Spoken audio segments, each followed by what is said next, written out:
really was a special time to listen to all of you guys sing and really bring a new level of appreciation for music. And the talents that all of you have that are singing are just fantastic.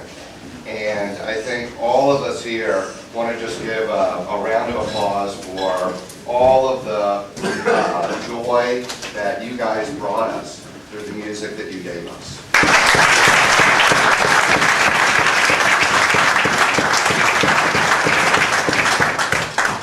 So about 3 years ago, my good friend Kip Pekin said, I think you'd really enjoy this. We go to the North Woods, and there's this camp that we go to, and I just think it's right up your alley. And I really didn't know what to expect, but coming up last year really blew me away.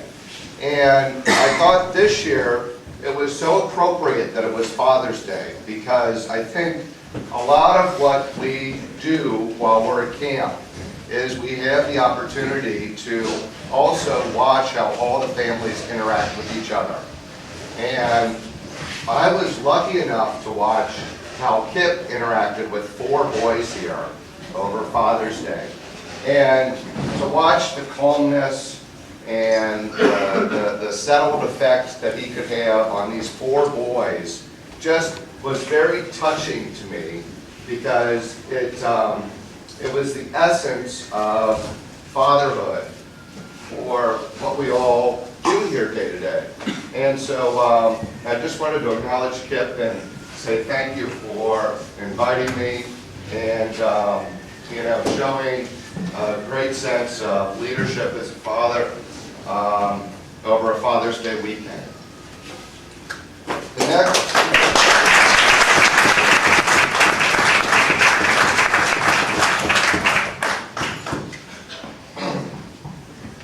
The next group is really the Broadridges. And the environment that is here is so unique. And it's an environment that you can tell is growing and building and evolving over time. And I had the opportunity to talk to Donnie last night. And I said, you know, Donnie, how do these counselors do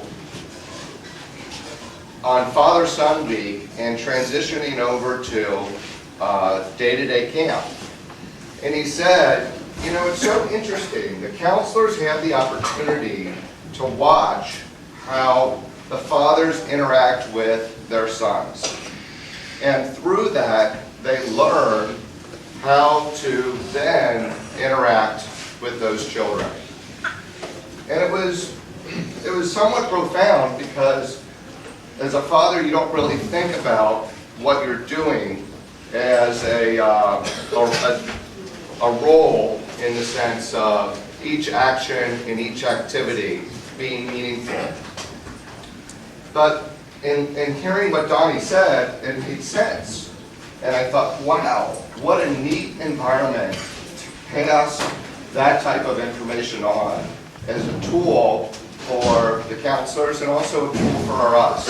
So for the environment and the setting and the activities, I want to thank the Broadridges for everything you've provided.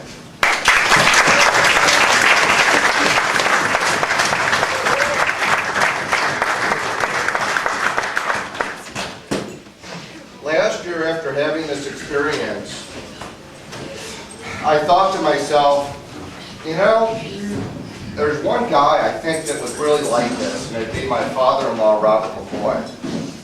And then I thought to myself, having 2 girls and being a father myself, you know, as a son-in-law, you're about as good as your last conversation. And I thought, you know, there's a lot of opportunity to screw up here with 4 days of events with your father-in-law. But what I learned, actually, by having him here, was the aspect of the passing of history through the conversations of all being around each other is so special. If it's about the 40s and being at camp, or if it is about the activities or if it's about just doing the activities as a group together. And so sharing that history and that time, I found has been so unique and so special. And for all the grandfathers here, I just wanted to say thank you for coming and thank you for experiencing this with all of us together.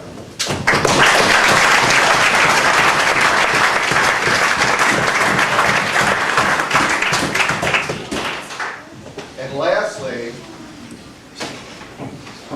when I was here last year, something really sealed the deal for me. And I was at the campfire, the last campfire, and Angus was sitting on my lap, and Angus is an incredibly active boy. And he said to me,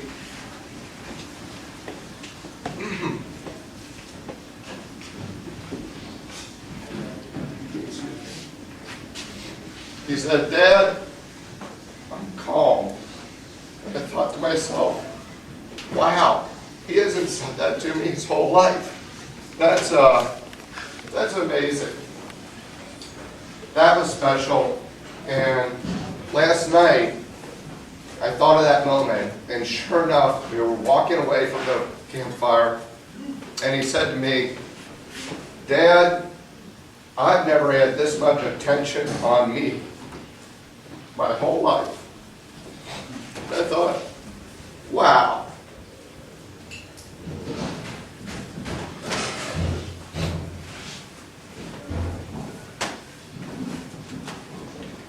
That's a big deal. And I think that's what Camp Deerhorn is.